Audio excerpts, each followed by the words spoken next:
You know who it is, the horror flick, Digger Ditch, Super 6, Big Mitch. And I'm kicking in those, roll 3 O's. And I'm bringing 28 101s because we Vegas Sons, it's the Chronicles. And you in the Meadowlands. Yeah, you in the Meadows, man. And you already know what made me. 530. What that mean? Oh, that boy's a desert baby.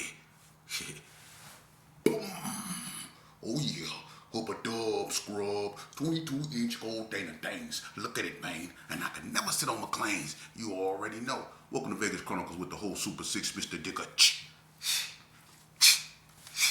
Ditch Big Mitch. And today, like any other day, y'all know what we do. We kick actual factuals with no additives or no preservatives. Just raw and uncut. Like what? Like summer sausages and crackers. Shout out to everybody that's been rocking with your boy. Shout out to everybody that's been supporting my platform. Before we get started, remember, July 19th, Saturday, I'm going to be doing a backpack giveaway. I'm going to even be, God willing, raffling off a bike. Bring your kids out, man. All ages while supplies last, man. Come get your backpacks. We got a variety, clear ones, 18-inch, small ones, all kind.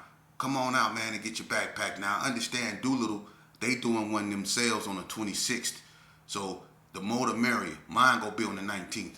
So bring your kids out, man. Get you some free backpacks, man, and get a chance to win you a bike, man. A beautiful thing for the children, man. You know what I mean? And it's an honor to be able to do that, man. And I look forward to doing many more of them, man. And with that, let's get on up to the stories. You know, I correspond with my audience, of course. I try to keep them a part of this, man. It's a Vegas thing, man. You know what I mean? And to the people that's tuning in to me and rocking with me, man, I appreciate y'all, man. You know, but someone asked me about the smaller gangs of Vegas, and you know, why don't I talk about them and the wars I do? I mean, I got so many videos where I talk about basically everything you could talk about in Vegas, you know. But I have talked about the smaller gangs and you know the wars, and I would say this here: when it comes to small gangs in Vegas, you talking about gangs like the Brownie Boys, White Street, Sydney Sue, ABM, Nonstop Gangster, 40 Block, Valley View, Vegas Heights. You know what I mean? It's a gang of small gangs. Ellis Street Mafia. You know, they small gangs. You know, but don't get it twisted. Just because they small, they don't mean they're no less dangerous. Case in point, one of the most, I guess you could say, intense rivalries when it comes to gangbanging in Las Vegas, one that's going to go down in history, is probably one of the worst wars other than the Gersons in the 60s or the Gersons in the NTGs or the Bloods in the backstreets. You know, it's a bunch of wars. But one of the saddest wars in Las Vegas, you know, I was locked up, you know, really for all that. But everybody knew what was going on, you know, the street speaks. But one of the most saddest wars, man, to ever go into Las Vegas was White Street versus Donna. And the reason why that was a sad war was because, you know, White Street and Donna is like, they kinfolk, you know, and they really family, you know, and White Street, you know, that's always been a street that was known for having money, and it's a lot of reputable members come up out of there, like the Bright Brothers, you know, Tiger, D-Dub, you know, Minister Maurice, rest in peace, Maurice Smith Black, you know, One Way, you know, Whack, you know, a bunch of dudes, his brother, the Bond, a bunch of dudes come up off White Street, David Roach, all them cats, you know, and, you know, they was about their paper, you know, and when Donna got active, you know, White Street got active naturally, you know, but no one never seen, you know, them, you know, falling out the way they fell out. Now, for me to get into that right there, that'd be disrespectful. Number one, it's because that's not my laundry. That's northern business, and that right there, I don't think is for me to really dig up because, you know, like I say, I'm receptive to the mothers, and there's certain things you just best to leave alone. But what I will say is that, you know, in the pen, you know, you really seen the fallout because you used to have Northtown family. But when I think the Donnas and the White Streets went to war, man, that kind of fractured that, you know, because they wasn't really rocking, the White Streets weren't really rocking with the Donnas in the penitentiary at a certain time, you know, because of what was going on the street. And, you know, White Street ain't a big, you know, neighborhood. So in the penitentiary, you know, it was more Donnas than it was White Streets, you know. So it was kind of like animosity, but nothing really never major happened. But you could see the animosity, you know. But White Street was a neighborhood that was able to take, you know, a much larger gang to war like that, man, you know, and hold its own. And like I say, I'm gonna just say this right here, with that, because that's not really my business, but that was sad because they all kin folks, and I know a lot of Donna streets wasn't with that, and a lot of white streets probably wasn't with that, but tempers flare, egos and stuff like that, and sometimes even family fall out, man, but that was probably one of the worst wars that a smaller gang was ever involved in. And another one I would say that was really cracking was 40 Block versus the Rolling 60s. And that was bad because they family too. A lot of 6-0s come off the block. I got family members that come off 40 Block. So that was bad too, And like OG Stabone said, when the Gersons in the 60s fell out, that hurt him to the point because he had family on both sides. So that made him look bad, and it also hurt him because he couldn't choose sides with that because he got blood relations from the Gerson, and his family from the 6-0 too. So that was bad, man. You know what I mean? So, but the block in the 60s, when they fell out, that was an intense war. The 60s was coming through there, and they wasn't playing, but the block was ready. The block was one of the most strategical gangs in Las Vegas. They knew how to use their area to the best of their benefits. They had mazes that they can run through them houses, man. I told y'all that, man. And if you come down there in one of them streets, they gonna be down there waiting on you to come up. You gonna have to come up. If you go down Belzar and try to skip all the other streets, you have to come out on Laurie. Or you have to bust a U and go back. It don't matter. They go follow you. They go wait on you. And then you can roll down the street and be looking for them, and they'll be standing on the house looking at you. Or laying down on the house looking right at you. And then, this the cold part. They'll go deep in the desert. I swear to God, look, one day, Vegas Chronicles, the block is cold. One day, me, Tony Polk, Hard Tackle, and Tootsie Roll, we together, right? We got this rental bucket, and we rolling around, we just tripping, we just having fun, right? Tootsie Roll, me and Tony Polk in the front, Tootsie in the middle with me and Tony Polk, Hard Tackle in the back. So we roll down Laurie, we just rolling, you know what I mean? But we roll like around, and we rolled by the desert part, and somebody threw a 40 at the car, like threw it, bloom, and Tony Polk stopped the car, and I was like, who threw that bottle? And somebody said, what's happening? I said, what's up? And thunder came out that desert, boom, boom, boom, boom. They started blowing on us, the block, right? Shot the whole car up, shot the window out, and that's when Tootsie got like hit on the neck, and I got hit with glass all in my back, and all that big chunk of meat was going on my back, and they hit Tootsie like in the neck. This when Tootsie them stayed on the block, and Trick was out there tripping, you know what I mean? He was out there running around tripping, talking about who popped his sister and all that old stuff, man. It was on, the block was tripping. But they was turned up like that because the 6-0s was coming through there, and they didn't know who we was, I took that personally, you know what I mean? And because I always fell out with the block, but, the block held their own in that war, but the 6-0s was coming through there and they wasn't playing, especially Big Lade. Big Lade was coming through there like the mailman. You always seen that white glass house coming through there. That Big Lade came through there. He wasn't playing. Big Lade used to come through there. So the block and the 6-0s used to really go at it. Another gang another small gang rivalry that was real treacherous was the Brownies versus Sydney Sue and Bonanza Village. People don't pay attention to that. And even 3 Streets. 3 Streets ain't really a gang that, was real active like that. But, hey, check this out. Cal from 3 Streets. Hey, y'all remember that day? See, Cal used to be a G. Now, I ain't even finna put you on blast like that, but you used to be with me and Brad them over there in Cary Orange before you started claiming 3 Street. And you had the brother look like Kermit the Frog with the big gazelle glasses on. Hey, remember the incident happened with, I think, Paul Synagogue. Bad Low, right? And the Parus, the Bloods, they was tripping, right? So it was real tense. And what happened was the Donna streets, right? Look what the Donnas do. See, the Donnas, during the funeral, a limousine, I think, went on Donna full of Bloods. I don't know what was going on with that, but the Donnas blew on the limo and shot. That was all on the news and everything. They shot up the limousine right on the funeral. So now the Bloods really tripping. Right? They on everybody held me. And I remember one day we was in a little Cary Orange, man. It was early in the morning. It was me, Lil Bread. I think Bip was out there. and Bread was over there, but Bread was upstairs over Melissa's house. And we was all out there. The girl we called Chicken Head Chris, little skinny, light skinny girl, she was out there. So we was all out there chilling, right? Cal and them come up over there. They come through the alley. And we decided we wanted some 40s and some stuff like that and some wings. So him and his brother, y'all remember when y'all went to Stop and Shop? And y'all came back? And your brother got out the car and stretched out in the grass and had them ooh-wee knots on your head, on his head from when them Parus caught y'all up there at that store? Oh, yeah, buddy. Oh, my God. Hey, look, they went to the store, right? And Cal was kind of heavy set, had a long, like, Hawaiian silky. You know, his brother, he was you ever seen Bear Biv and DeVoe? The one that looked like Kermit the Frog? He looked like him with the gazelles, right? He had a brother. They decided, and his brother was real cool. You know, he didn't ever claim Gerson, and he didn't claim nothing because we ain't know nothing, no 3 streets. But, you know, he used to always drive. You know what I mean? So they went up there to get some 40s and stuff and some wings. Man, they came back. They pulled up. We thinking everything cool. His brother got out the car and stretched out in the glass.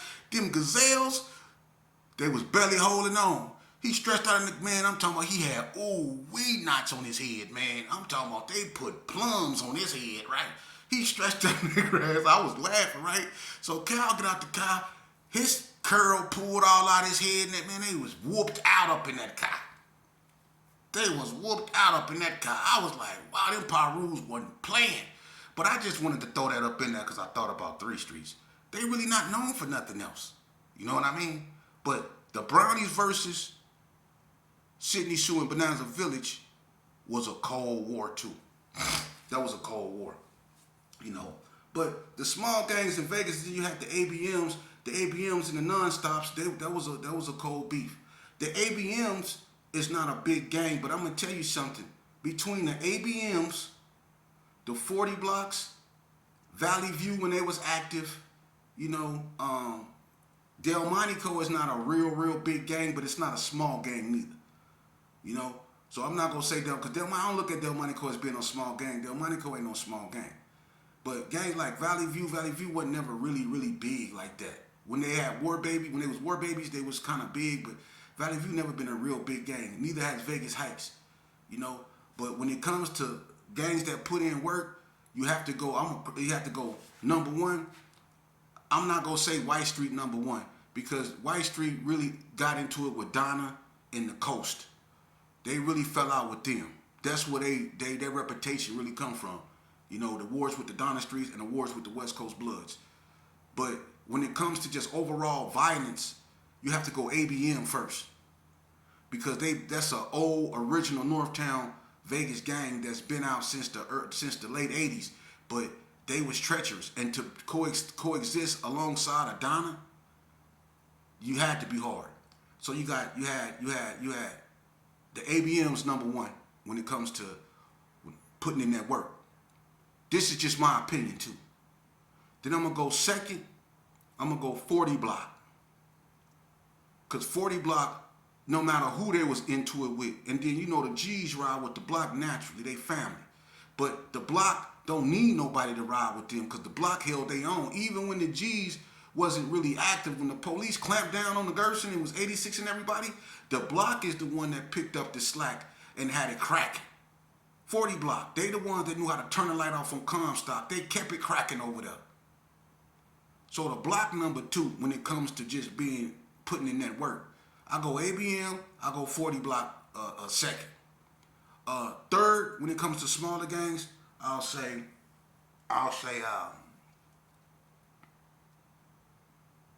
at the height, I'm gonna say this. At the height, I'm gonna go. Oh, you know what? I'm gonna go with the Brownies. I am. I'm gonna go with the Brownies. You know why? And this is why. They had the Gersons, and you never knew who you was banging against over there, cause Bug, Levine, Mad Bummer, you know, all them. You know, you never knew who you was. You could be Gerson, Brownie. It was like basically the same thing. You know, you had Donna Ray Page, them. You know, Lamont Page, them, even Turtle before he went back to Seattle. All them was up there in the Brownies, man. And the Brownies was hard, man, at one point. Look, Young Kuda Kai, Bobcat, Scarface, all them cats over there, Gilchrist, rest in peace. Them youngsters wasn't no joke. Even when Lil Vato was up over there, Vato was up in the Brownies putting in work. So the Brownies, I put the Brownies third, then I go Sydney Sioux fourth, then I go Bonanza Village fifth. Now what about Valley View and Vegas Heights? You know, the thing about them, man, you know, I'm gonna say this here. I will put Valley View and Vegas Heights up in there, and I don't mind them being number fourth or fifth. You could go either way. But you know, Valley View got back active in '89, and so did the '50s. But the '50s formed an alliance with the Rolling '60s, which made them harder than what they really was because the '60s had their back. Not saying they couldn't push the line, but the '60s had the '50s back. You see, so that's what made the '50s who they were. You know, they had that backup from the '60s. The View, they really didn't have no backup. The View used to always have close relations with Wrigley Estates until they fell out. And that was another war. Valley View versus the NTGs. That was a cold war right there. And I remember the View shot up the movie theater. Y'all remember when Boys in the Hood came out, I think in 91, 90? The movie theater right there on Cary got shot up. That was the View and the NTGs. The View tore it up. Laid everything down at the theater, man. So it get cracking out here in Vegas, man. And them smaller gangs, man, ain't nothing to be fooled around with, man. For real. And they'll take anybody to war. Them small gangs, they don't play. You know? And that's the difference between back then and now. See, back then, gangs of my era, they knew why they were gangbanging. See, smaller gangs didn't really need, besides the 6-0s, clicking up with the 50s, and the Valley View, not the Valley Views, but the Bonanza Village clicking up with Sydney Sioux, you really didn't have gangs really clicking up. You had the Coast and the 60s clicking up for a second. That was family relations. But you had the Donners and the Gersons, but you really didn't have gangs clicking up like that. The Bloods rolled together regardless, but you never had gangs clicking up like that because everybody knew what they stood on. When people said cuz, they knew what that crippin' meant. When they said blood, they knew what that bleed meant. It meant something. That red rag meant something. That blue rag meant something. That green rag meant something. Because people actually lost their lives behind that, man. Now, it don't mean nothing. People just put it on something. People just do this with their hands. This really right here meant something back in the days, man. Y'all just doing that on gang. Y'all just doing that. Made it a dance trend and all that. People was really getting knocked down behind that, man, back in the days. Y'all wasn't around to see that. That's why y'all don't know none of that. That's why loyalty is foreign to a lot of you cats. Y'all opportunists. That's why it's easy for you to click up with him, them, and Jim. That's why it's easy for you to do that. Because ain't no loyalty in you. You see? Back in the days, even if your neighborhood wasn't putting in no work and you was the only one putting in work, that's what it was. Because you still stood on what you stood on. You didn't go clicking up with another dude from over there and then over there to go against your own, because a lot of y'all do that. A lot of y'all in cliques that go against your own neighborhood. How you gonna be from the wood and claim Gerson and you into it with the squad and a bunch of them was claim Gerson? Do that make sense? And then when you look at 40 block, 40 block is really 3 different neighborhoods. That's the cold part. Because you got 40 block, you got the wicked style players, right? And then you got the squad. That's all they hood.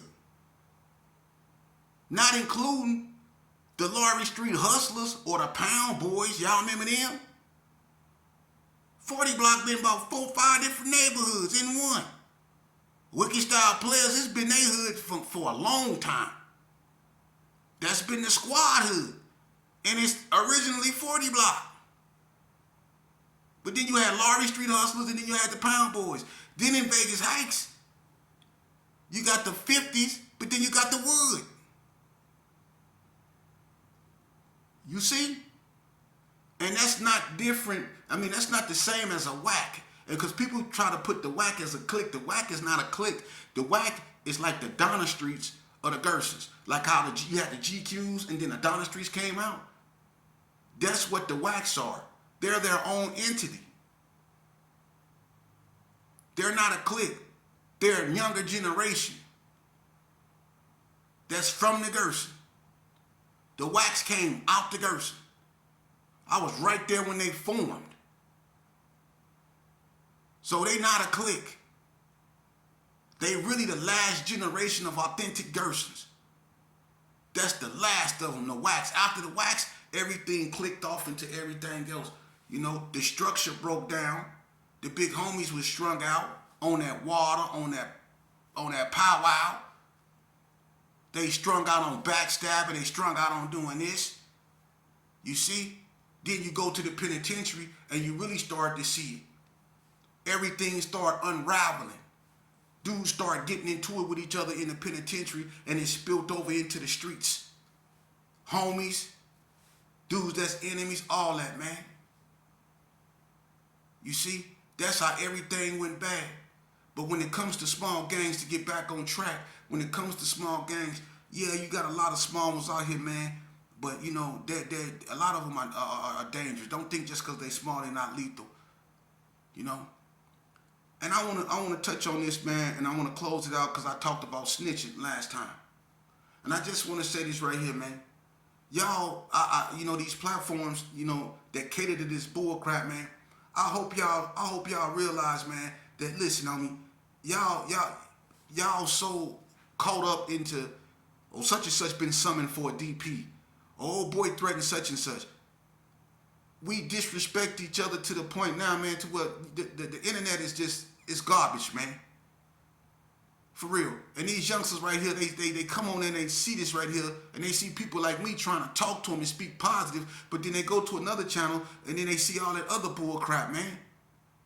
And you got old men acting like they 23 years old. And I never witnessed so much hate amongst a race of people in my life, man. When one person is shining and he look like he on his way up, you gonna have somebody that's gonna try to pull him down, try to get him to respond to them, try to get him some type of attention so they can get some clout off him, man. What's wrong with us, man? What's wrong with us, man, as a people? You wonder why other races don't respect us, man. We always got so much to say, but it's always about one another, and it's never nothing good. You know? We didn't all but turned our back on our women to the point to where we look, the black man has turned his back, and I'm not saying all of us, shout out to the ones that still respect our queens, but the black man has turned his back on our women to the point to where you can't help but think that he like me. And that's why we so far down on the spectrum. It's because look at who we turned our back on. We didn't just turn our back on ourselves. We turned our back on the very backbone of our existence, our women. We allowed them to be drugged in the street, beat, robbed. Look, man, I don't know if y'all knew this, but Rosa Parks, and the great Rosa Parks, bless her soul, she was attacked and robbed in her house. The woman that was the face of the civil rights movement. And the man, the founder of Little Caesars Pizza, the founder, when he found out that happened to her, he decided her to move her out of Detroit where she stayed into a better neighborhood and paid her rent for the next 10 years until God called her home. But how could we as a people allow our something like that to happen to a woman like that? That goes to show you right there that we lost, man. And it's kind of biblical how the children of Israel were lost in the land of Canaan for 40 years. They were stuck in the wilderness because God wanted a generation of them to be wiped out because he called them stiff-necked people. That's what we are. And that's what it seems God is allowing to happen to our youth. And that's sad because I want to save them. I think they worthy. Youngster, listen to me, man. Look at me, man. I didn't fought enough wars for you youngsters, man. Y'all out here, and I know y'all got y'all little culture and whatever y'all got going on. But I'm going to tell you, it's the same road. It is. And it's the same direction. And the consequences, it's the same. The pain you causing your mom, it's the same. Why you so receptive to your homies and what they think, but you not receptive to your mama and what she feel? She the one carried you inside of her, not your homeboy. God equipped you with the sense to see, the sense to smell, the sense to taste, that's gustation and olfaction, the sense to hear, the sense to feel. Them your homeboys, because they'll never deceive you if you allow them to work for you. Them dudes on the side of you, the ones that's hugging you, patting you on the back, looking for the soft spot to stick the knife in. The ones that's clapping for you with the beady eyes. The one that say, I love you, homies. You hear it. You just act like you don't. When you be in the car with your homeboys, just turn the music down sometimes. Y'all be blasting that music. That's why you can't never hear the snakes hissing. Because y'all be having the music turned up so loud, bobbing your head, doing all this here, doing all this here, doing all this here. That's why you ain't aware of your surroundings. You see, because if you allow yourself to sober up and allow yourself to think, you will see that when you in the car with your homies and y'all going to do whatever y'all going to do, you will hear all the